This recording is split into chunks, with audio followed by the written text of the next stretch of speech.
to recover permanently deleted emails from Gmail? First, open your Gmail, tap on three line. This is method 1.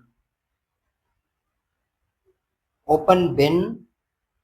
You can recover from bin. Method 2. Tap on three line again. Scroll down. Here you can see help and feedback. Open this.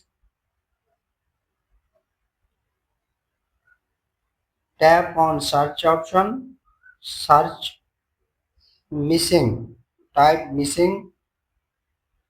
Here you can see Gmail messages are missing. Open this. Then scroll down.